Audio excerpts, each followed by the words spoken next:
Aleluia. Coloque-se. Pode se assentar. Boa noite, a paz do Senhor. Meu nome é Zelinda, sou uma das pastoras da casa. Cumprimentar os nossos irmãos, amigos que nos assistem através da TV Rica, daqui de perto, de longe.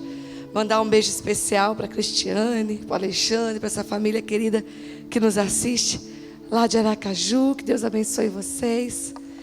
Eu vi aqui na frente o Júnior Grabalos. Cadê ele? Cadê a Natália?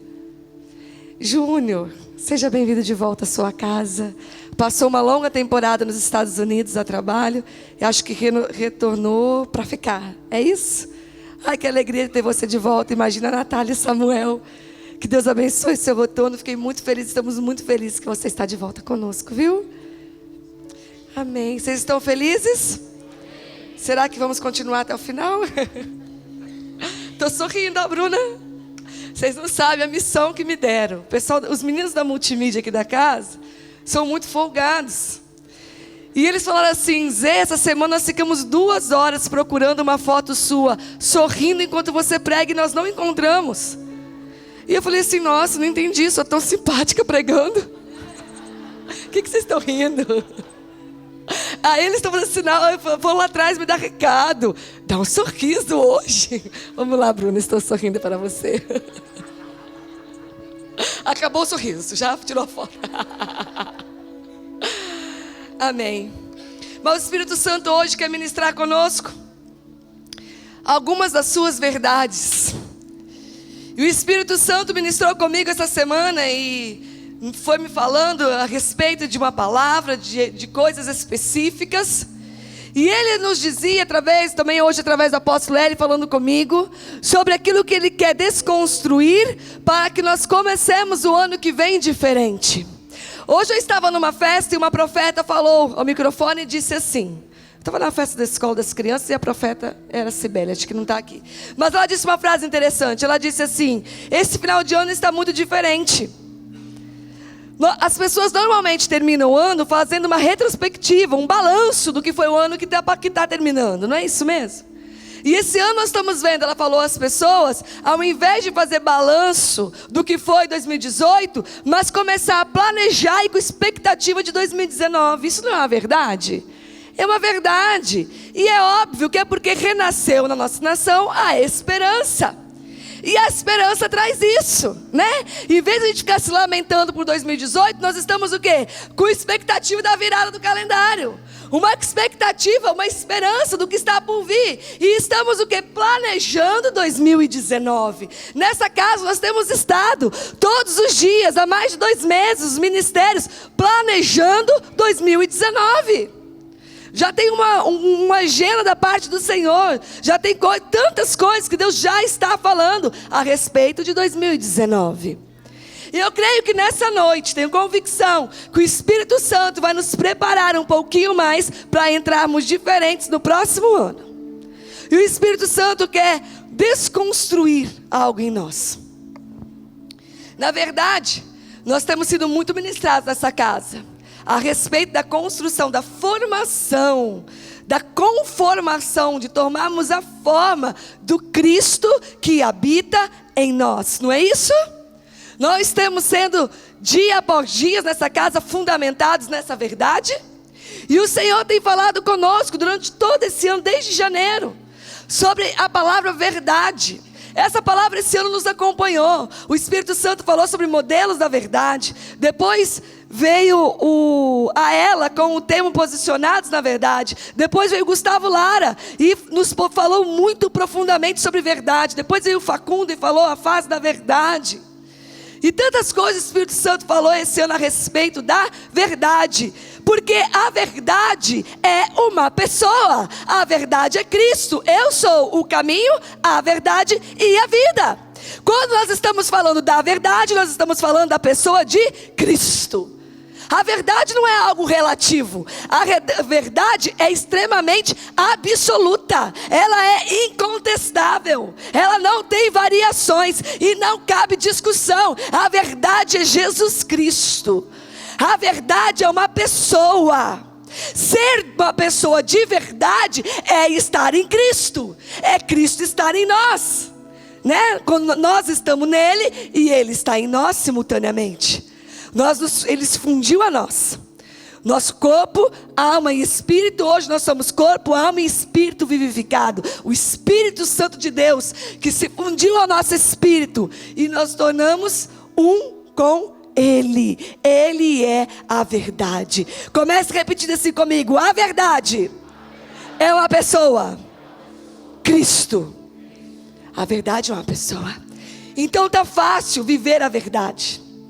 Tá fácil ser um modelo da verdade, porque nós estamos dia após dia caminhando à estatura do varão perfeito. Nós estamos tomando a forma de Cristo que habita em nós. E se Ele é a verdade, é natural que a verdade seja construída. É natural que a verdade seja formada em nós. Nós não precisamos nos esforçar para sermos uma verdade. Nós não precisamos batalhar para sermos de verdade. A verdade está em nós. Nós nos tornamos um com a verdade. E hoje, a profeta, Deus mudou aqui o esquema do louvor e terminou com a força, né? E o Espírito Santo me dizia da precisão daquele louvor hoje, porque a verdade é forte. Contra a verdade não tem argumento, não tem prova contra a verdade. Você pode forjar prova, você pode arrumar testemunha falsa, mas se é verdade, a verdade vem à tona. Se é verdade, ela prevalece. A verdade tem uma força violenta. Não tem nada que se pode contra ela. O que se pode contra a verdade? Você pode falsificar o que for. Você pode inventar 1 milhão de histórias. Você pode forjar 1 milhão de documentos. Um dia, a verdade aparece. A mentira é frágil. E é sobre ela que nós vamos falar nessa noite. Nós vamos desconstruí-la na nossa vida. Mas a verdade, ela é forte. O Espírito Santo nos disse hoje que está trazendo uma força dentro de nós. Essa força se chama verdade. Muitas vezes nós estamos frágeis na nossa vida porque há coisas que não são verdade. Porque há pontos que ainda são inverdades, que são meias verdades, como se existissem meias verdades. Mas onde há verdade, há força. Se a minha vida com Deus é uma verdade, então isso me fortalece nessa verdade. Eu sou forte nele. Agora, se a minha vida com Deus é uma meia verdade, se eu tenho um posicionamento, uma postura na casa do Senhor, diante dos meus irmãos, levantando a mão, chorando, adorando, e lá fora eu sou outra pessoa, isso é frágil. Isso é frágil. Mas aquilo que é de verdade é forte. Meus amados, o Espírito Santo vai nos forjar hoje muito forte na verdade dele. Não na nossa força. Não na força do nosso braço, da nossa inteligência, do nosso intelecto, muito menos das nossas verdades. Mas nós vamos sair desse lugar nessa noite, fortes nele que é a verdade. Quando as mentiras são quando a verdade é construída em nós, quando nós estamos tomando a forma dele, que é a verdade, automaticamente as mentiras vão sendo desconstruídas. As fortalezas das mentiras que foram construídas ao longo da nossa vida, em nós, vão sendo desconstruídas. E não pense que o Espírito Santo está falando nessa noite de mentiras claras, mentiras grotescas, né? Pessoas extremamente mentirosas, não. Tem verdades que nós acreditamos como verdades, que nosso espírito, nossa alma, nossa mente está tão convicta, que são práticas de vida há tantos anos em nós, que na verdade são mentiras frágeis. E que nós temos posturas muitas vezes, por ignorância, por falta de conhecimento, não por maldade, mas que são frágeis. O Espírito Santo hoje vai falar e vai trabalhar com o nosso caráter. E vai fazer nosso caráter mais forte na verdade. A pastora leu uma palavra aqui que terminava falando em algum momento sobre caráter. Depois que eu já tinha escrito essa palavra, eu recebi uma palavra da equipe profética, uma outra palavra, que falava sobre desvio de caráter, que o Senhor estaria acertando nesses dias. Desvio de caráter. E eu já havia escrito essa palavra quando chegou essa palavra profética até mim. Hoje o Senhor vai tratar no interior do nosso caráter. Cristo está sendo formado em nós. Nós não vamos militar com a nossa carne. Nós não vamos aqui hoje travar uma batalha com a nossa alma. Nós não vamos aqui travar uma guerra com a nossa mente. A verdade vai estar sendo formada em nós. E a mentira está sendo desconstruída. À medida que nós vamos nos conformamos, tomando forma de Cristo, nós estamos sendo estabelecidos na verdade. Mas à medida que nós permitimos que a nossa vida seja pautada em posturas de mentira, nós estamos tomando a forma de quem? Quem é o pai da mentira? Quem é o pai da mentira, igreja? Então, ou nós tomamos a forma de Cristo, que é a verdade, ou nós seguimos nos parecendo cada dia mais com aquele que é o pai da mentira, que veio para roubar, matar e destruir. E a mentira mata, a mentira rouba e a mentira destrói. Sabe, no Velho Testamento, no Antigo Pacto, tantos que Deus fez, tiveram muitos homens e mulheres que já manifestavam o caráter de Cristo, que já eram sombra, né? Que já apontavam as suas posições, as suas posturas, as suas atitudes, já apontavam para Cristo. O Velho Testamento, o que? É sombra do Novo. O que nós aprendemos no Velho Testamento, já a Bíblia é cristocêntrica, nos aponta para Cristo, né? E tanto pessoas tipificavam Cristo no Velho Testamento, lugares, tantas coisas já falavam de Cristo, como também algumas posturas, alguns posicionamentos já remetia ao caráter de Cristo, aos princípios de Deus que são imutáveis. E eu quero usar alguns exemplos essa noite, para que o Espírito Santo possa trabalhar em mim e em você. Amém? Vocês estão comigo? Vocês se abrem para isso nessa noite? Vamos deixar o Espírito Santo esquadrinhar nosso interior.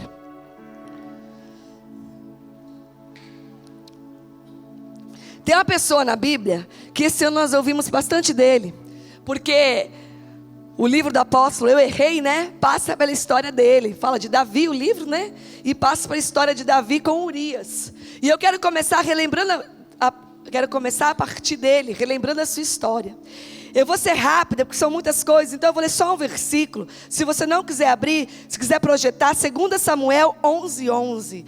A história é grande, mas esse versículo nos basta para entender o que o Espírito Santo quer ministrar conosco. Diz assim: e disse Urias a Davi: a arca e Israel e Judá ficaram em tendas, e Joabe meu senhor e os servos de meu senhor estão acampados no campo, e hei de eu entrar na minha casa para comer e beber, e para me deitar com minha mulher? Pela tua vida e pela vida de tua alma não farei tal coisa. Acompanhe aqui bem concentrado comigo, porque nós vamos passar por vários pontos essa noite, e eu preciso passar por um e para outro, para a gente não se delongar muito. Qual que é a história aqui, qual é o contexto desse versículo? O rei Davi engravidou a mulher do chefe lá do exército dele, que estava em batalha. O rei, nós sabemos, o apóstolo, ele tanto contou essa história para nós esse ano. Ao invés de estar na guerra, estava no palácio descansando. Viu uma mulher bonita, chamou sua atenção, se deitou com ele. A esposa de Urias. Aonde estava Urias? Urias estava na guerra. Daqui um pouco chega a notícia: Davi, aquela mulher que você se deitou, mandou um recado, ela está grávida. E Davi fala: putz, e agora? Engravidei a mulher do cara, do meu comandante. Ele está na guerra por mim. E aí ele manda um recado: manda chamar Urias da guerra e manda vir ter aqui. O que Davi tramou? Eu vou chamar ele da guerra, ele vai passar umas noites em casa, ele vai dormir com a sua esposa. Aí quando ele souber que ela está grávida, vai dizer: foi aquele dia, né? Ele veio da guerra, se deitou um pouquinho, é dele o filho. E aí então Urias vem da guerra, chega até Davi, na presença de Davi. E aí Davi fala assim: aproveita que você está aqui e vai dormir com sua mulher. E aí ele responde o que eu li aqui nesse versículo. Ele fala assim: ah, meu rei, obrigada, com outras palavras, né? Mas não vou não. Os meus companheiros estão em guerra. Como que eu vou passar uma noite na minha casa, desfrutando da minha esposa, enquanto os meus companheiros estão pelejando. Eu vou dormir aqui no chão mesmo, na porta do palácio. Davi falou assim, meu Deus, aí a notícia chegou, né? Davi, o homem está dormindo na porta, né? E o cara não foi para casa dormir, ele manda chamar Urias e fala, vai para casa. Pode, eu libero, vai dormir com a sua esposa. E ele fala assim, não, Davi, um homem como eu, como que eu vou ter uma noite de prazer com a minha mulher enquanto os meus companheiros guerreiam? Obrigada, meu rei, mas eu vou dormir no chão frio lá fora mesmo essa noite. E Urias não foi. O plano de Davi não deu certo. Nós sabemos que depois Davi tem um segundo plano, pede para colocar ele na frente da batalha, um lugar que certamente morreria, um lugar onde não deveria estar, e ele é morto na guerra. Né? Aí que vem toda a história, que Natan confronta Davi e ele confessa o seu pecado. Ele diz, eu errei, que dá título ao livro do apóstolo L. Essa história é muito forte, mas eu quero me deter aqui ao caráter de Urias. Como vou eu me deitar e dormir com a minha esposa enquanto os meus companheiros pelejam? Como vou eu aproveitar de um momento de delícias? Como vou eu dormir na minha cama quentinha, enquanto os meus soldados estão nas guerras? Enquanto os meus companheiros de batalha estão na guerra. Isso se chama pacto, isso se chama caráter. Como vou eu, mesmo liberado pelo rei, ele não estaria em pecado, era a mulher dele e era o rei que estava permitindo. Como vou eu descansar, se meu povo guerreia? Como vou eu desfrutar, se meus companheiros estão em guerra? Um homem como eu não faria isso. Um sentimento de corpo, um sentimento de pertencer a algo, um sentimento, uma convicção de fazer parte de algo maior do que a sua vida. Qual o problema desse homem se deitar com a sua esposa nessa noite? Qual o pecado? Quando nós entramos em caráter, muitas vezes nós não estamos falando de pecado. Falta de caráter não é só roubar um lugar, não é só um adultério. O caráter está muito ligado à sutileza. Aonde estava o pecado nessa situação? Não tinha pecado, mas tinha um caráter tão firmado nas convicções dele do que era certo diante de Deus, que ele não se permitiu aquela noite. Vocês estão aqui comigo? Tem coisas que não precisa explicar muito, né?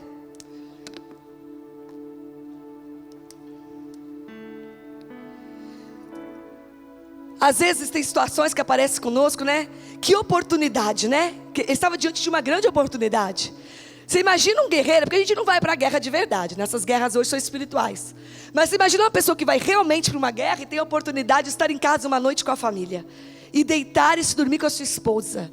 Que refrigério no meio da guerra. Mas como eu sozinho ter refrigério no meio da guerra, se meus amigos não têm refrigério no meio da guerra? Como só eu desfrutar no meio da guerra, se os meus companheiros de batalha não têm desfrutado no meio da guerra? E foi uma oportunidade que apareceu. E principalmente nós brasileiros, nós gostamos de uma oportunidade, não é? Oportunidade de ter alguma vantagem, oportunidade de ser beneficiado, mesmo que não está fazendo nada errado. Sabe um exemplo para te ajudar? Né? Muitas vezes as pessoas ficam felizes, contam como algo maravilhoso. Aproveitei uma oportunidade, foi Deus que preparou. O que, irmão? Comprei um carro muito mais barato do que ele vale. Mas como? A pessoa estava em dificuldade, estava precisando vender urgente, estava como enrolado lá, não sei não. Precisava vender, vendendo mais barato, eu aproveitei a oportunidade. Olha como Deus é fiel na minha vida. Que mentira. Como assim? Que oportunidade de Deus é essa? Que tem alguém se desfazendo de algo por um valor injusto, num desespero, e você aproveita essa oportunidade para ter um ganho. Não são sutilezas? A gente não embarca numa dessa e ainda fala que é Deus? A gente embarca numa dessa e ainda fala que é Deus. Isso não é uma oportunidade de Deus. Se aproveitar da desgraça do outro. Tudo bem, está precisando vender, eu tenho dinheiro para comprar? Qual que é o valor justo? Vamos ver numa loja o valor justo? Qual que é a tabela? Estão vendendo tanto abaixo do preço. Esse é o valor justo? Eu não vou tirar de você. Eu não vou me aproveitar da sua situação. Mas ele ia vender mais barato para outro mesmo. Então tá, que venda para outro mesmo, não para mim. Porque eu não vou participar disso. Nós não precisamos desse tipo de caminho para sermos abençoados. Os nossos caminhos são lícitos. Os nossos caminhos são de bênção. Os nossos caminhos são de justiça.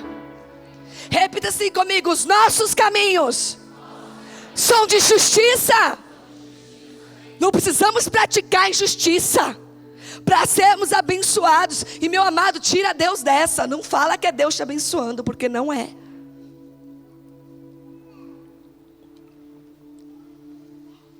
Vantagem em cima de injustiça, se aproveitando da desgraça do outro, é exploração. É injustiça.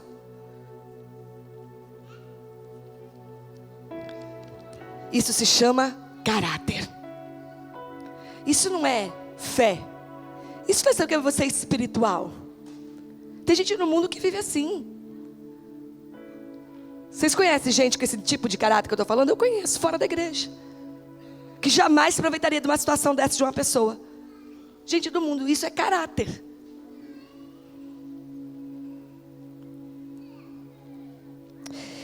Isso faz parte da natureza adâmica. Nós não precisamos desse tipo de artifício para sermos abençoados. Um dia, Jesus disse assim, olhou para os seus discípulos e disse assim, achou-os adormecidos e disse a Pedro, nem uma hora pudesse velar comigo. Ele subiu para orar, né? Acho que no Monte Sinai, foi. E aí ele falou com os discípulos, espera aí, enquanto eu vou um pouquinho mais para cima. Eles subiram no monte, chegou num certo ponto, Jesus falou assim, agora eu quero orar um pouquinho sozinho, eu vou um pouquinho mais para cima, espera aí. Quando ele desceu, Pedro estava dormindo. E ele olhou para Pedro e falou assim, poxa, vocês não puderam velar comigo uma hora, não puderam guardar comigo uma hora, não puderam vigiar comigo uma hora. Em outras palavras, vocês são meu companheiro, vocês são minha equipe. Eu subi para orar, eu subi para ouvir o Pai, eu subi para buscar de Deus coisas para nós. Eu estou em peleja, eu estou numa missão que é nossa. Vocês não podem me esperar uma hora debaixo desse monte, uma horinha que eu esperei, vocês já dormem. Não tem companheiro para ficar com o meu lado? No momento que eu preciso subir um pouco mais, que a luta apertou um pouco mais, que a necessidade de um pouco mais, não tem ninguém para estar uma hora me esperando embaixo. Moisés viveu isso, né? Deus foi falando com Moisés, falando com Moisés, falando com Moisés, falando com Moisés. Quando Moisés foi descer, festa no arraial. Josué, o único que estava esperando Moisés. Olha, tem festa no arraial. Moisés falou assim, não se engana, não é festa. Não é, tem outra coisa ali, era festa. Mas não pense que estão louvando a Deus, não. Estava lá fazendo bezerro de ouro. Porque Moisés estava demorando demais. Não pode me esperar um pouco. Não pode me aguardar. Não pode vigiar o caminho enquanto eu oro. Não pode ser a minha retaguarda enquanto eu estou falando com Deus. Eu estou cuidando dos negócios do meu Pai. Será que não tem alguém para ser uma retaguarda na minha vida? Será que não tem ninguém que se levanta para me defender e me apoiar? Foi isso que Jesus disse a Pedro. Pedro, te deixei aqui velando. Eu te deixei guardando o caminho. Eu te deixei cuidando do lugar para que ninguém chegasse até mim. E eu desci e você já adormeceu. Tem coisa que não precisa esmiuçar, né? Meu amado, Deus está nos preparando para 2019. E Deus está forjando em nós o caráter de pessoas de pacto. Se eu tivesse dito que Deus ia dar muito dinheiro para a gente ano que vem, eu creio que glória a Deus seria maior. Deus está nos forjando como pessoas de pacto. Não tem como nós vivemos o que Deus tem dito e vai cumprir neste lugar sobre as nossas vidas como casa, se nós não formos um povo de pacto. Nós somos sim a retaguarda um dos outros. Nós podemos sim vigiar uma hora enquanto nosso irmão está em missão. Nós podemos sim ser a retaguarda do outro enquanto o outro está pelejando. Isso para não adentrar aqui, abrir um parênteses e ficar meia hora falando a respeito de liderança. Será que o apóstolo ele pode sim se ausentar? Pode sim estar na missão? Pode sim pedir para que nós guardemos o caminho por uma hora para estar na presença de Deus? Será que nós vamos nos manter sentinela? Será que há apoiadores? Será que há alguém que guarde suas costas? Será que há alguém que defenda a visão dessa casa, o que é ministrado neste lugar? Quando? Isso é guardar as costas. Quando houve uma crítica, isso é velar até que eu venha. Isso é estar de sentinela.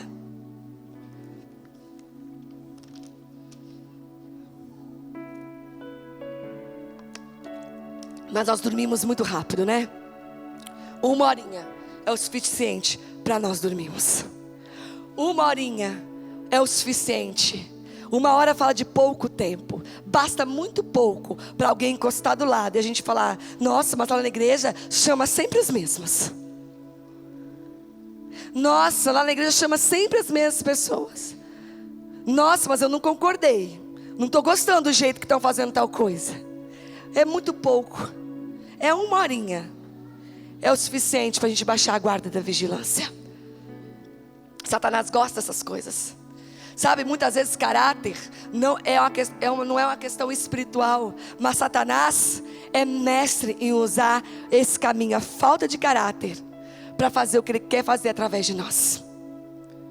É um caminho bom para ele, é um caminho fácil, é um caminho aberto, para que ele possa se manifestar, para que ele possa usar nossas vidas, para que ele possa lançar setas sobre nós. É a falta de caráter. Pacto é coisa de quem tem caráter. Pacto é característica de homens e mulheres de caráter. Porque senão, na primeira situação, não está mais vantajoso para mim esse acordo. Não está mais lucrativo para mim esse negócio. Não tem mais vantagem para mim nessa situação. Está rompido o pacto. E ao invés de eu falar a verdade, não, agora não está mais bom para mim, eu já não ganho mais a situação, não. Aí eu arrumo um monte de defeito para falar que eu estou fora, né? Aí eu arrumo um monte de desculpas. Eu arrumo um monte de dificuldades. Um monte de mentiras para falar que eu estou fora. Ao invés de dizer assim, eu estou fora. Porque para mim não dá mais. Porque para mim não está mais lucrativo. Porque não me rende mais. Porque não está mais de acordo com os meus interesses. Então eu estou fora. Porque não atende mais às minhas vontades. Por isso eu estou fora. Essa é a verdade. Não, mas nós não temos coragem de falarmos a verdade. Depois eu vou falar sobre falar a verdade. Sabe Ruth? Vamos falar de Ruth agora. Ruth é aquela que disse assim, eu não vou ler versículo nenhum que não dá tempo, vocês todos conhecem, a maioria conhece. Ruth é aquela que disse para a sogra, né? Onde for, irei, onde pousares eu pousarei. O teu povo vai ser meu povo, o teu Deus vai ser meu Deus. Está faltando uma parte, né? Acho que faltou um pedaço do versículo. É isso. Mas o que ela disse, né? Morreu o Abimeleque lá, o marido de Noemi. Morreu os 2 filhos. Ficou a sogra e as 2 noras viúvas nas terras de Moabe. E eles eram uma família de Belém.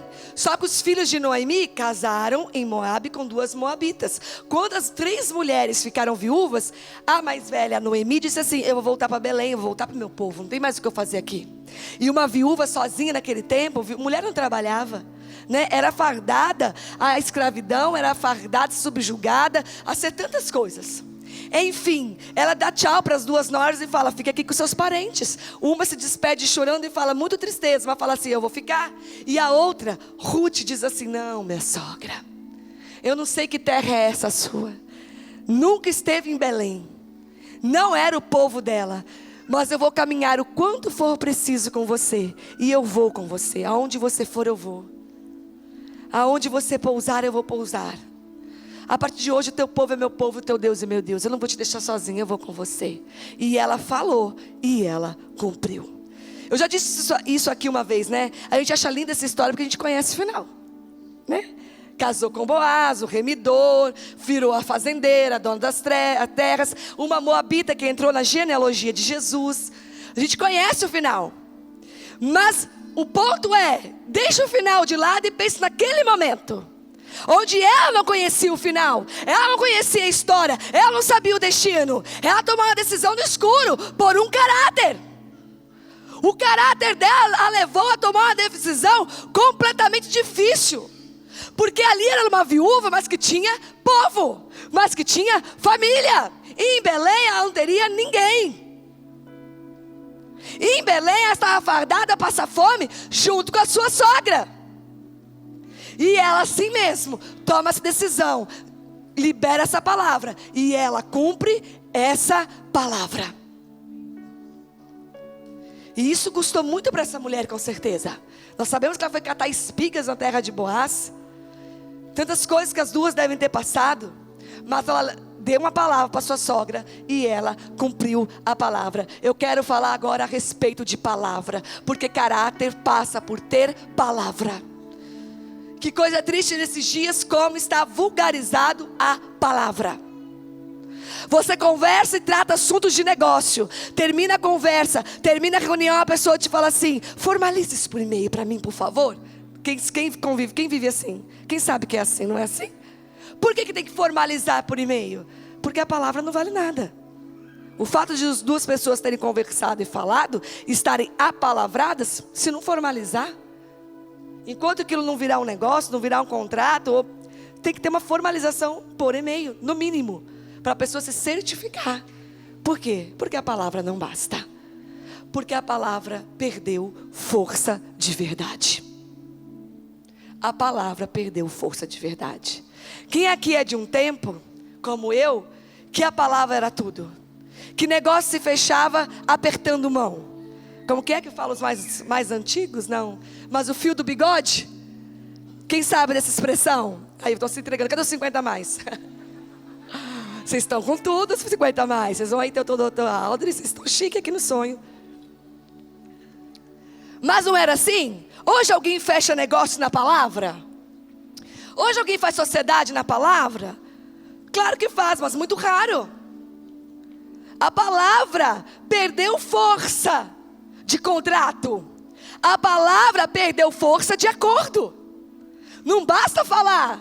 Não é porque eu falei que alguém vai acreditar. Precisa escrever, precisa formalizar, precisa assinar e reconhecer firma. E registrar depois no cartório. Sabe, uma coisa que eu tenho observado muito.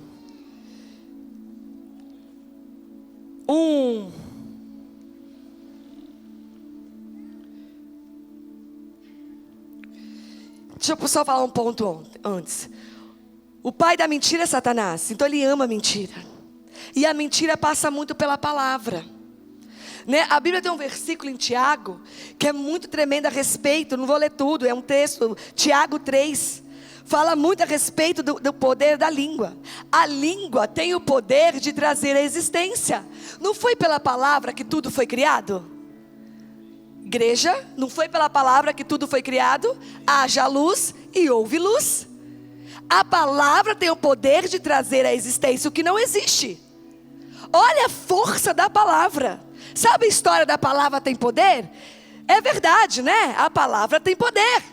Isso não é um dito popular, isso é uma verdade. A palavra tem poder. A palavra tem poder de gerar, de trazer vida e de amaldiçoar e trazer morte. E Tiago diz, não pode da mesma fonte jorrar água doce e água amarga. Ou, falando da língua, ou uma língua é fonte de água doce, ou uma língua é fonte de água amarga. E diz assim, como pode então um irmão com a mesma boca abençoar o seu irmão e amaldiçoar o seu irmão? Não tem como. Ou nós temos uma língua que abençoa, ou uma língua que amaldiçoa. Vocês já viram fontes de água? Da mesma fonte pode jorrar 2 tipos de água simultâneo? Agora amarga, agora doce, não tem jeito. A água é uma só. Ou aquela fonte é fonte de água doce. Você pode, se você, sua língua é uma fonte de água amarga, em alguns momentos você pode até falar palavras bonitas, mas a sua língua é uma fonte de água amarga. E o que mais amarga a língua é a mentira. A Bíblia diz assim lá em Tiago, se um homem dominar a sua língua, ele domina todo o seu corpo. Se um homem não peca no falar, a Bíblia diz, esse homem então é perfeito. O maior desafio que a Bíblia traz com o pecado é você vencer a língua. A ponto da Bíblia dizer que se um homem não peca no falar, ele é perfeito. Tamanho a força e o poder do que sai da nossa boca. E a língua fala o quê? O que o coração está cheio. E se nós somos uma verdade, se as mentiras estão sendo desconstruídas, nós vamos começar a jorrar da nossa língua verdades de Cristo. Eu não amaldiçoo mais, eu não faço mais fofoca, eu não faço intriga, eu não critico, eu não conto mentiras, eu não tenho meias verdades. Coisa terrível, você aconselhar pessoas balançando a cabeça, mas o Espírito Santo com o radar aí, discernimento de espírito, não é bem assim, não é bem assim. Porque a pessoa te manipula no aconselhamento. Te conta toda uma história, né? Não, eu estou pensando em fazer assim porque vai ser melhor. Porque aí, e já um monte de justificativa, um monte de balela, um monte de mentira. É porque já decidiu mesmo, quer fazer mesmo. É porque está com vontade mesmo. Você fala, pensou, vai, claro. Mas você sabe que 90% aí de toda aquela argumentação é manipulação. As coisas não são bem assim. Isso é falta de caráter. Jezabel ama a falta de caráter para se manifestar com manipulação. Meias verdades, meu amado. Nós estamos confrontando esse espírito nessa noite. Nós estamos confrontando o pai da mentira, é Satanás. Cristo, a verdade em pessoa, está sendo formada em nós, Ele habita em nós. A cada dia nós estamos caminhando à estatura dEle, o varão perfeito, Ele é a verdade. E nós estamos nessa noite, na autoridade do nome de Jesus, confrontando o pai da mentira. Ele mesmo, que destrói, que rouba e que mata, através da mentira. Nós não somos uma mentira, e nem manifestamos mentiras. Fala assim, eu sou uma verdade. Não é porque você é bom, é porque Cristo é um com você, e Ele é verdade. Não cabe verdade e mentira no mesmo espaço. Não cabe verdade e mentira em você. Não tem lugar, eu estou falando. Eu estou aqui falando com o mundo espiritual. Eu estou falando aqui com fortaleza da sua mente, que foram construídos ao longo da sua vida. Muitas pessoas foram treinadas pelos seus pais a mentirem. Muitas pessoas foram ensinadas pela sua mãe a manipularem. Vai lá pedir para o seu pai e fala para ele, não fala isso não. Fala assim que assim ele deixa. Mentira, manipulação. E Jezabel ama esses caminhos, essas legalidades. E vocês crescem achando normal, né? Eu falo mais ou menos a verdade que assim dá certo. Eu não me exponho à verdade. Tem fortalezas caindo neste lugar nesta noite, construídos ao longo da vida. Isso aqui não é uma crítica à sua pessoa. A nossa guerra não é contra a carne e contra sangue. A guerra aqui hoje não é contra a sua vida pessoal, não. A guerra aqui é contra as fortalezas que foram construídas na sua vida ao longo da sua história. Você é uma verdade, então as mentiras estão caindo por terra, estão sendo desconstruídas. Você não é de mentira, você não é uma farsa. Você não está em paz mentindo. Você engana homens, você não engana Deus nem a si mesmo. Você sabe o que é uma verdade e o que é uma mentira.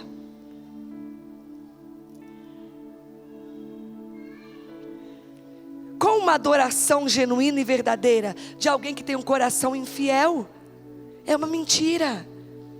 Não dá para ter meias verdades. Eu sou um adorador só no louvor. Na área financeira eu sou infiel. Aonde está a verdade nisso? Isso não é uma verdade. Não existe meia verdade. E eu estou aqui colocando meu coração e meu amor nessa palavra, para que você não se sinta ofendido. Não é contra a sua vida, mas é o amor do Senhor forjando o nosso caráter nesta noite, porque Ele tem coisas tremendas, grandes e poderosas para nós em 2019. E nós não vamos entrar no próximo ano em mentira, mas nós vamos entrar estabelecidos numa verdade. Estabelecidos numa verdade.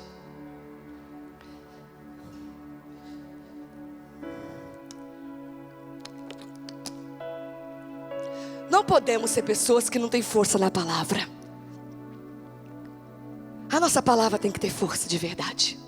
Repita assim comigo: a minha palavra tem que ter força de verdade. Conversei com a pastora Luciana. A pastora Luciana falou: está falado. Eu não tenho que me certificar. Foi a Lu que falou. Não tem que averiguar. Foi a Lu que falou. Da boca dela só sai verdade. Como isso faz diferença nos mundos dos negócios, em todas as áreas da vida. Pessoas que são de verdade. Pessoas de verdade são pessoas de confiança. Pessoas de verdade são pessoas de confiança. Como ser um modelo da verdade cheio de mentiras. Pessoas às vezes são extremamente de verdade, mas gostam de mentira numa negociação. Preciso ganhar uma negociação. Preciso fechar um grande contrato. E no meio das conversas eu solto algumas meias verdades para poder chegar aonde eu quero. Nós não precisamos de caminhos ilícitos.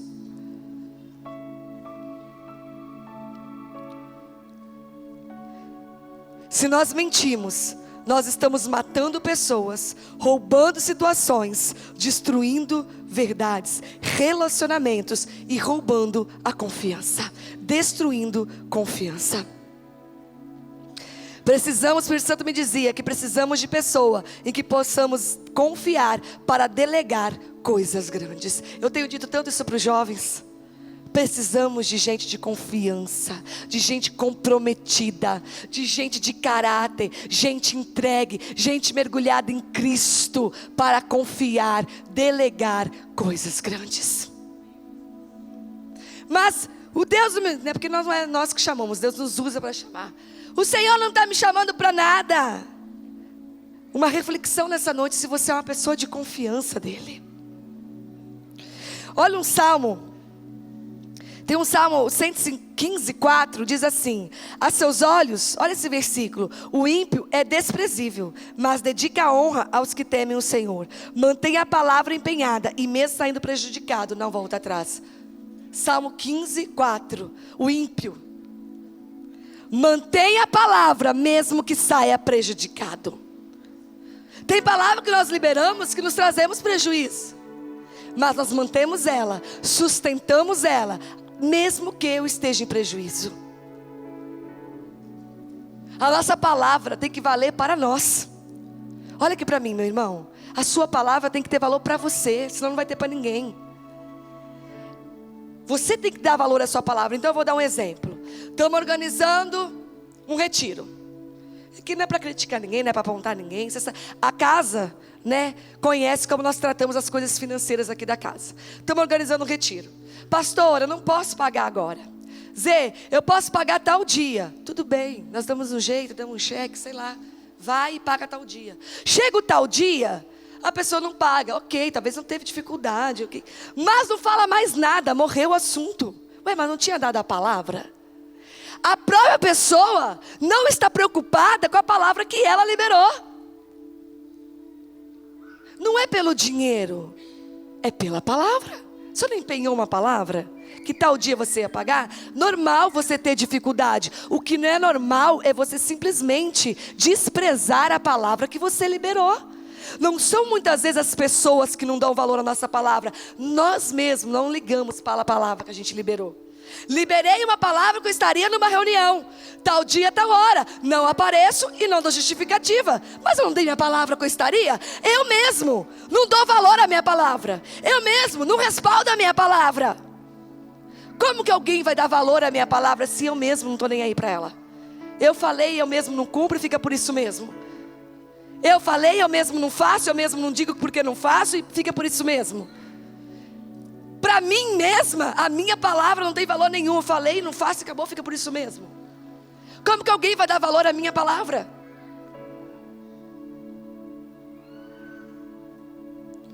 Está ligado a caráter. Coisa tremenda falar assim, nossa, se fulano falou, ele vai estar aqui. Se acontecer alguma coisa, ele vai ligar e avisar. Se fulano falou, ele vai fazer. Se alguma coisa der errado, ele vai nos avisar antes, nós vamos saber. Responsabilidade, compromisso, palavra, verdade, caráter.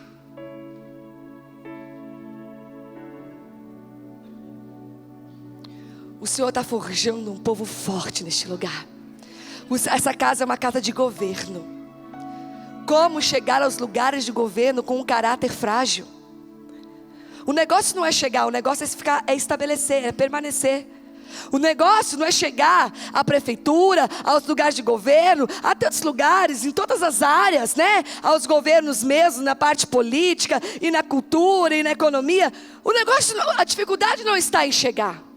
A dificuldade está em permanecer. Porque aí fala de responsabilidade, aí fala de comprometimento, aí fala de trabalho, ali fala de caráter.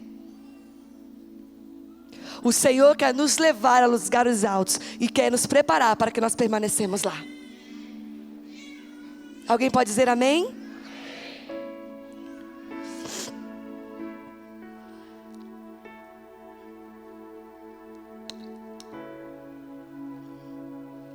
Coisa horrível lidar com gente embaçada, né? Sabe gente embaçada? Tô chegando. Tá nada, tá saindo de casa. Gente embaçada. Não, meu amado, desculpa, eu tive um atraso, eu estou ainda saindo de casa, eu não estou chegando. Coisa gostosa lidar com gente assim, não é? Gente embaçada. Nós não somos um povo embaçado. Nós não temos meia verdade.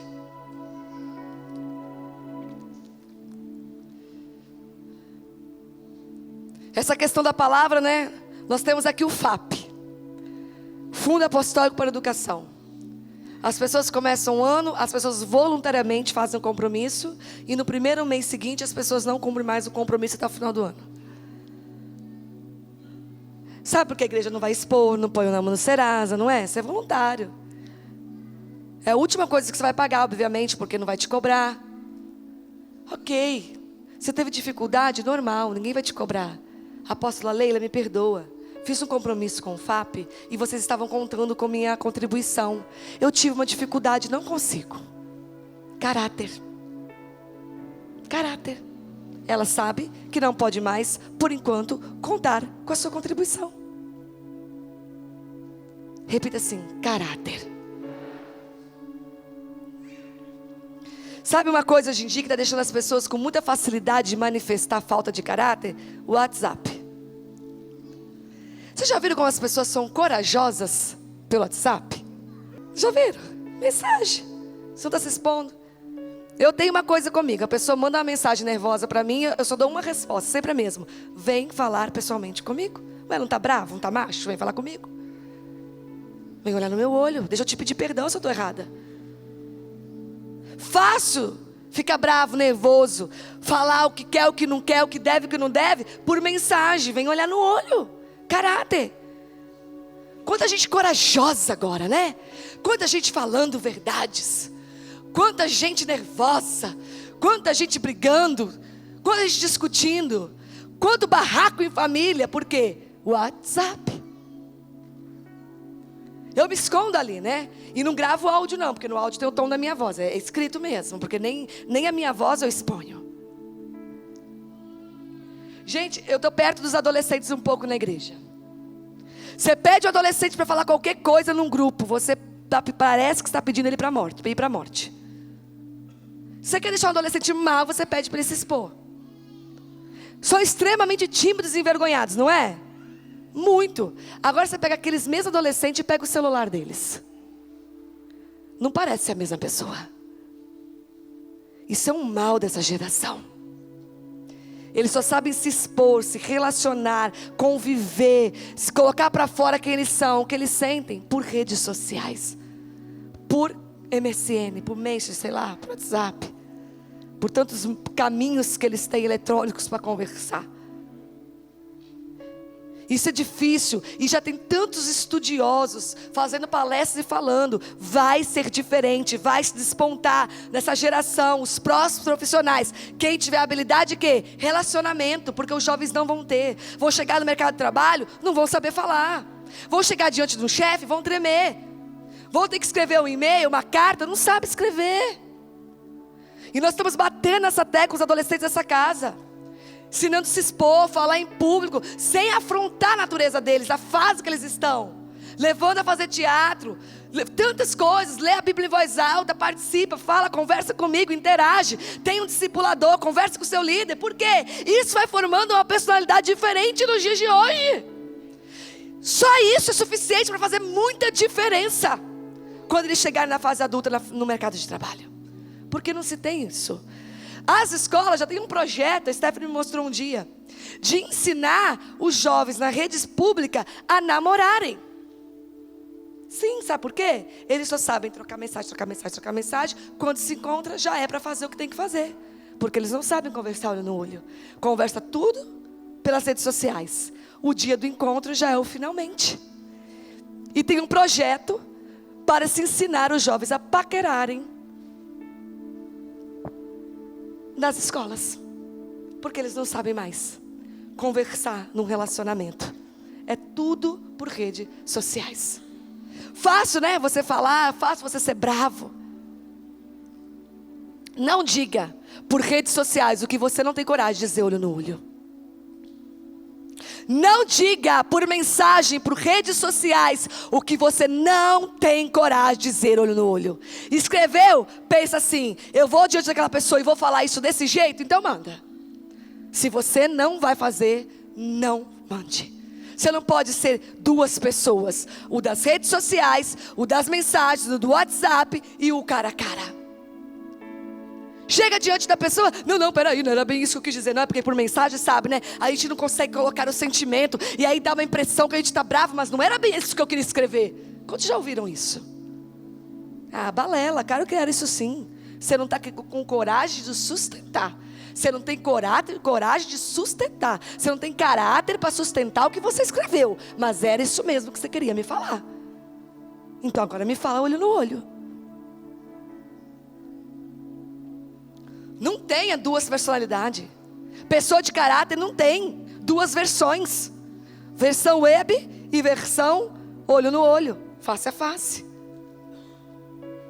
Vocês estão aqui?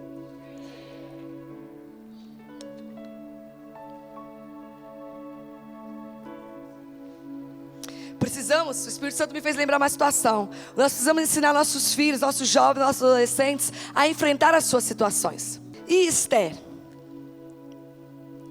Quantos conhecem Esther? Que caráter.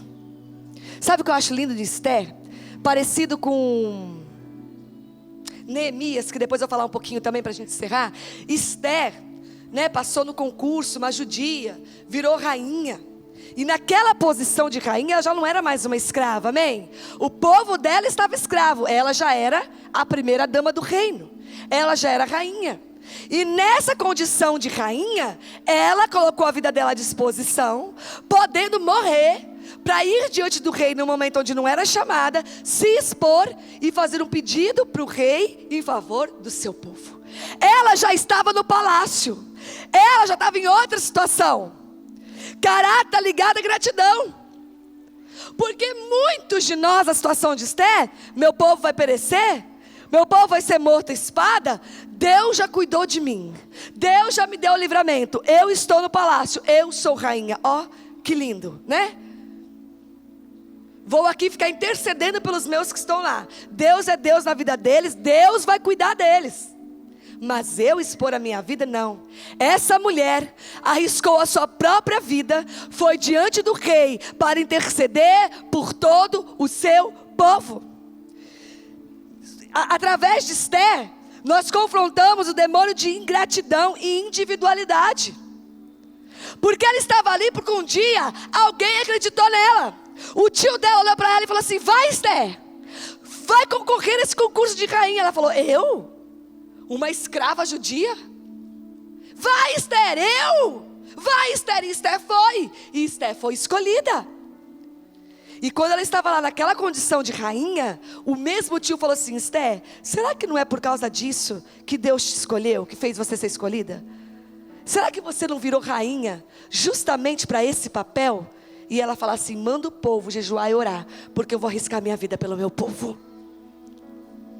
Que gratidão!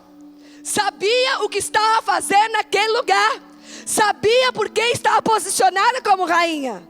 O ponto aqui é nós termos caráter para Deus nos posicionar aonde Ele vai nos posicionar, e nós termos caráter de sermos gratos, saber como chegar aí, olhar para trás e saber que tem gente que precisa da nossa bênção, tem gente que precisa do nosso cuidado.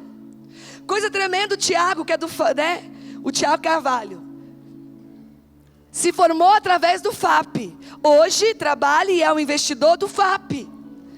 É uma Esther, né? Na versão masculina, tá, Tiago? Mas que chegou no palácio e não esqueceu de onde veio. O ponto é que Deus nos transiciona de escravos para livre. E nós falamos assim: já estou no palácio, já sou rei, já estou governando. Deus que cuide do meu povo. E ingratidão é falta de caráter. Isso são espíritos, é demônio, que atua na nossa vida através de várias formas e cria fortalezas numa história toda, né? Resolvi o meu, não é assim? Que se dane os outros. Resolvi a minha vida, que se dane os meus irmãos. Cada um que cuide de si, e Deus que cuide de todos. Olha que caráter lindo. Esther falou assim: opa, cheguei nesse lugar de rainha, algum propósito tem, deixa eu cumprir o que Deus quer que eu cumpra neste lugar. Isso somos nós, chegando em lugares de governo, e fala assim: nossa, agora eu tenho motorista, nossa, agora eu tenho auxílio disso, nossa, agora meu salário é tanto, nossa, agora eu tenho esses benefícios. Resolveu a mim, Deus resolveu a minha vida. Mas por que será que eu cheguei ali? O que Deus quer fazer para o povo através de mim que estou ali naquela posição? Será que eu não estou ali para ser um libertador? Será que eu não estou ali para promover justiça e para impedir injustiças? Será que eu não estou aí para manifestar um caráter do favor de Deus através daquela posição? Nós chegamos em lugares que nós não sabemos por que estamos lá, e aí nós somos tirados desses lugares. E aí, às vezes podemos até permanecer, mas não cumprimos um papel naquele lugar. Vou repetir, não se trata de chegar aonde Deus quer que nós chegamos, se trata de cumprir o propósito e permanecer naquele lugar.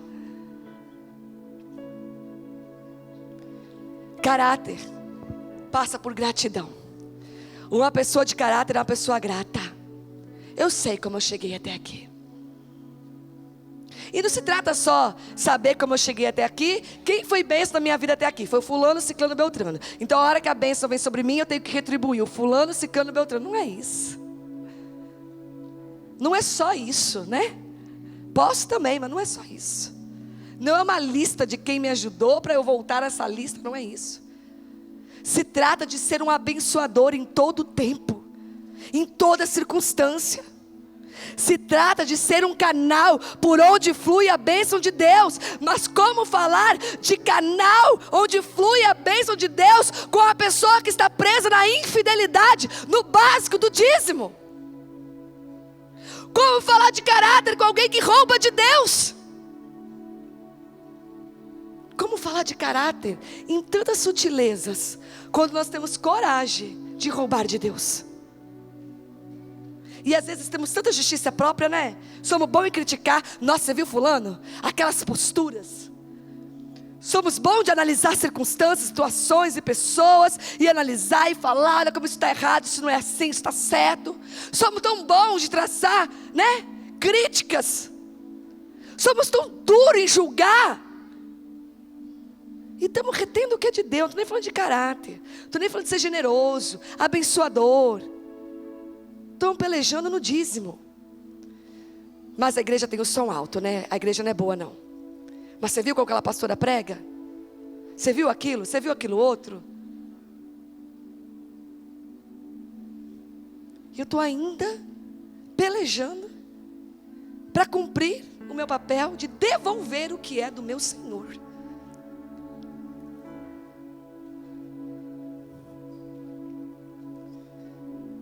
Sabe, tem palavras que a gente confronta no espírito. E são guerras espirituais, batalhas espirituais que nós vamos travar nessa noite, porque os demônios agem nisso. Mas tem coisas que nós temos que sair e decidir. E uma vez decidido, tem que haver um conserto. Isso é arrependimento. A gratidão abre a porta para a plenitude de vida. Pessoas plenas são pessoas gratas. Repita comigo assim.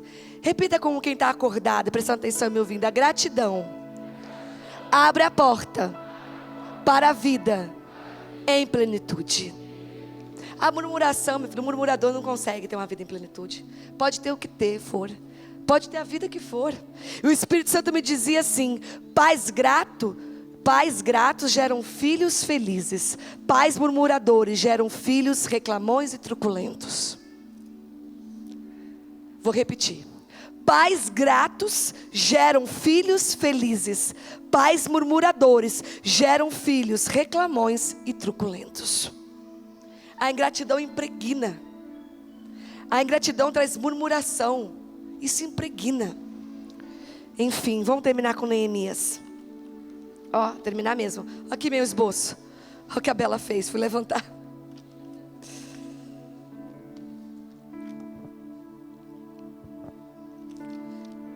Perdi aqui. Neemias. Neemias confronta em nossa vida um demônio que age no egoísmo, na miséria e na infidelidade. Sabe por quê? Neemias era copeiro do rei. Neemias era copeiro do rei. Então Neemias já estava onde? No palácio, servindo o rei. Ele não tinha a vida miserável dos seus contemporâneos, do seu povo. E ele teve notícia que a sua terra estava em ruínas. O que Neemias fez? Aqui comigo para encerrar, não dispersa. O que Neemias fez? Chorou e pediu ao rei o quê? Me deixe lá, edificar a minha cidade. Nós sabemos que ele foi e edificou. Esse cara já estava no palácio. Ele era aquele que provava a comida do rei, entre outras funções. Sabe o que o espírito de miséria faz? Esse cara podia ter pensado assim: ó, já estou no palácio, como todo o banquete do rei antes dele, porque eu sou eu que provo que já envenenado morreu. Para que eu vou lá, na minha terra, pelejar pela minha terra e pelos meus irmãos? Ele podia ter pensado assim. Espírito de miséria faz a gente pensar assim. Sabe por quê? Ele não estava em boa condição nenhuma. Ele era copeiro do rei, morava no palácio, comia a comida do rei, mas poderia morrer a qualquer momento. Porque o papel dele era morrer para o rei não morrer se a comida estivesse envenenada. O espírito de miséria nos deixa numa situação de comodismo. Achando que o mais ou menos é muito melhor do que o ruim. No sentido de que, para que eu vou lá me arriscar? Para que eu vou lá construir cidade se eu tenho todo dia carne boa? Aqui eu posso até morrer amanhã, mas enquanto isso acontece eu estou vivendo bem. Espírito de miséria. Eu permaneço aqui com o que está pingando. Eu permaneço aqui da situação que estou. Mas eu não vou arriscar minha vida. Eu não vou dar a minha vida para um propósito maior. Eu não vou me entregar por algo maior do que eu mesma. Eu vou continuar aqui comendo todos os dias a carne e isso e aquilo que eu tenho na minha mesa. Eu vou ficar na situação que estou. Eu não vou me mexer para fazer algo maior por ninguém, por povo nenhum, por Deus nenhum, por geração nenhum. Eu não vou gastar os meus dias. Eu não vou dar o meu tempo, né? Eu tenho que descansar. Eu tenho o meu lazer e temos mesmo. Eu não estou criticando de forma alguma. Mas eu não vou entregar nada que é meu. Sabe qual é o nosso engano? Achar, porque a gente está no palácio, a gente não vai morrer com o veneno da comida. Eu vou traduzir em exemplo. Nossa nação acabou de ser livre Nossas crianças, nossos adolescentes acabaram de ser livres de uma investida terrível de Satanás. Nossa nação estava se encaminhando para algo terrível, mas se você for olhar, o que estava pior, o mais assustador, o mais avassalador, é o que ia acontecer com as nossas crianças, os nossos adolescentes nas escolas.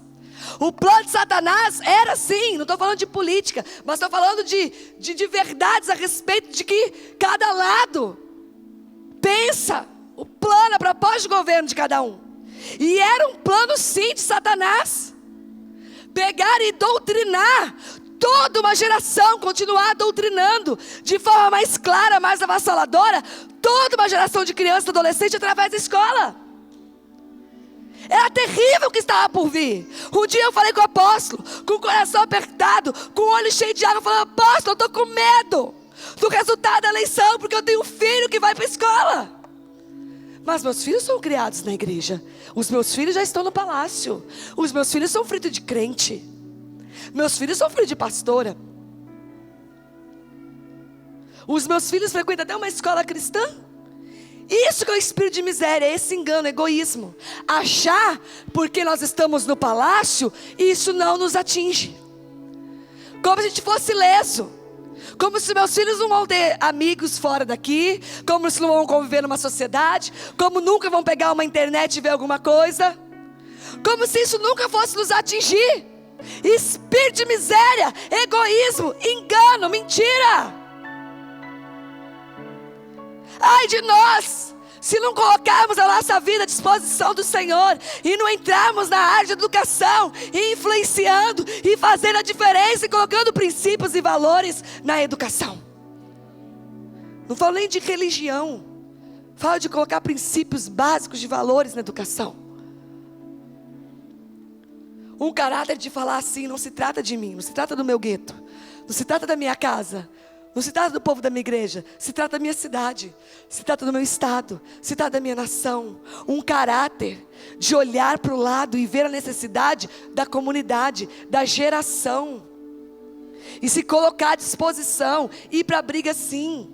Lá no retiro de mulheres, muitas mulheres se apresentaram diante de Deus para entrar na área de educação e serem influenciadoras e terem cargos de liderança, de gestão, de autoridade na educação da nossa cidade, nosso estado, nossa nação. Não foi isso, mulheres? Temos que nos mover nisso. Não adianta só orar, não adianta falar mal, não adianta só votar. Tem que participar. Nós temos uma verdade. Essa verdade tem que ser impressa em todos os lugares. Nós temos que nos movermos, porque contra o sistema de mentira, só um sistema de verdade para contrapor. Só um sistema de verdade. E nós portamos a verdade, Cristo em nós. As mentiras estão caindo nessa hora. Os demônios que influenciam na área de egoísmo estão caindo nessa hora. Individualidade. Isso é um demônio de individualidade. Isso é um caráter de egoísmo. Isso não cabe no reino. Isso não cabe em Cristo. Você e Cristo são um só. Isso não cabe mais em você. Isso não cabe na nossa vida. Amém?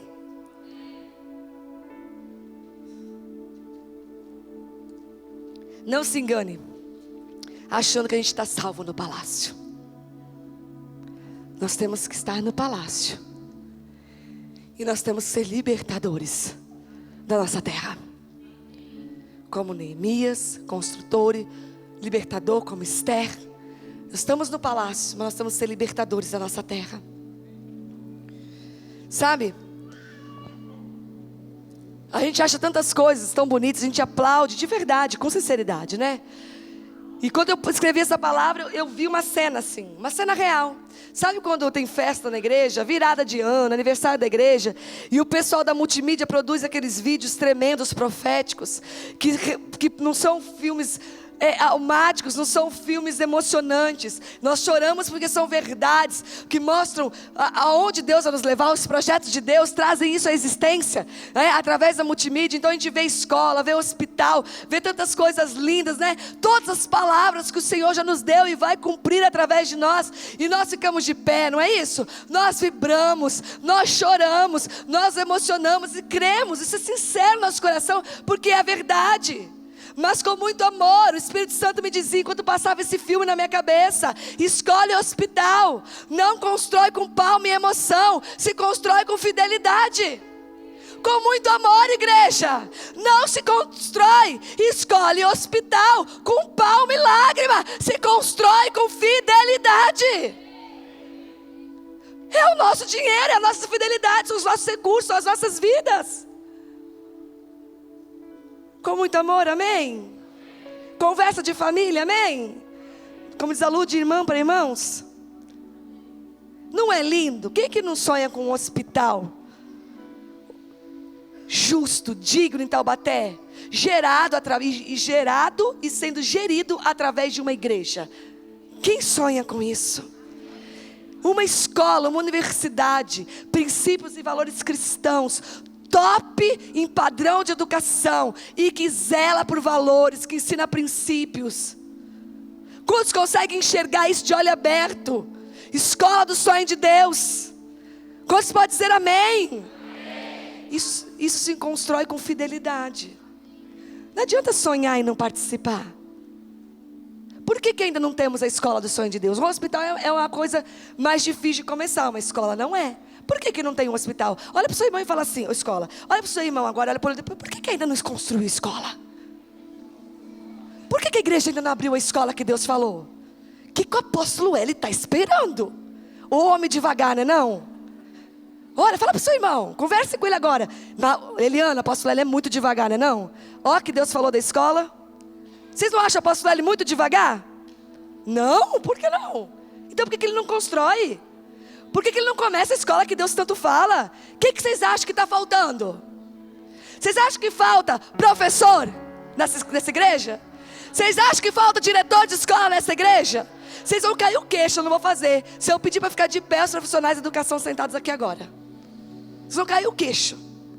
O nível de profissional que tem sentado nessas cadeiras.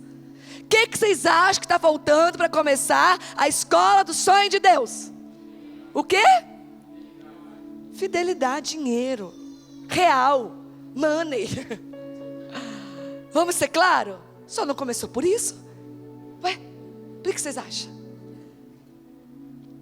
E a gente se emociona falando, né? Não é um sonho os nossos filhos estudarem na universidade do sonho de Deus? Eu sonho com isso. Mas não adianta sonhar. Eu tenho que ser fiel todo mês, toda semana, todo dia.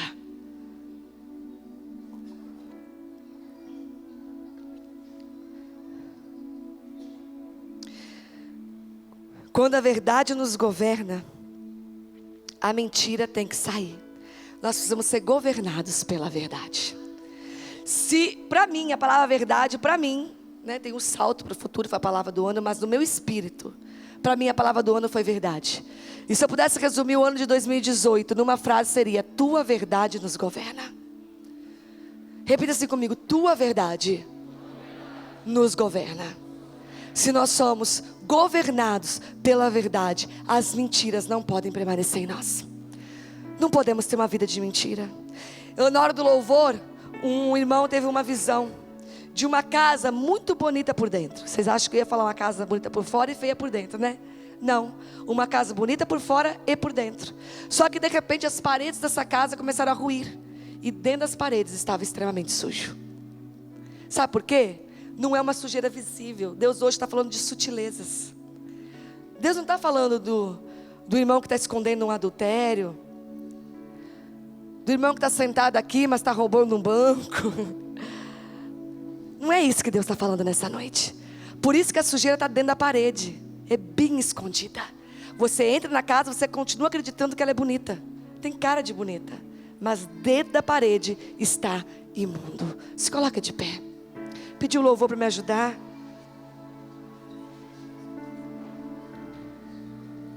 Tem pessoas nessa noite precisando vomitar as mentiras através da sua vida.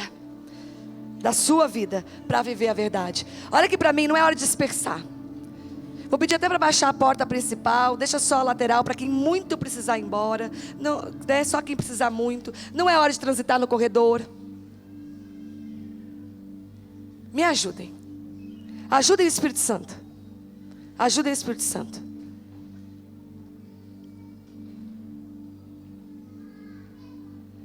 Sei que tem gente que tem necessidade de ir embora por causa da hora avançada. Mas é bom ir embora nessa hora, né? Com todo amor e respeito. Eu vou repetir. Tem pessoas que estão precisando vomitar mentiras nessa noite para poder viver uma verdade. Sutilezas de uma vida de mentira. O amor dele é tão grande que ele quebra as mentiras para nos encontrar. E tem muralhas e fortalezas de mentira que precisam cair nessa noite. Vocês podem me ajudar com esse louvor? Quebra as mentiras. Antes de nós ministrarmos, nós vamos fechar os nossos olhos. Vamos cantar só essa parte dessa música. E o Espírito Santo vai começar a derrubar muralhas e quebrar fortalezas de mentira. Equipe profética, pessoal da libertação. E muita atenção. Liberar os adolescentes lá. Eu vou precisar que a equipe me ajude.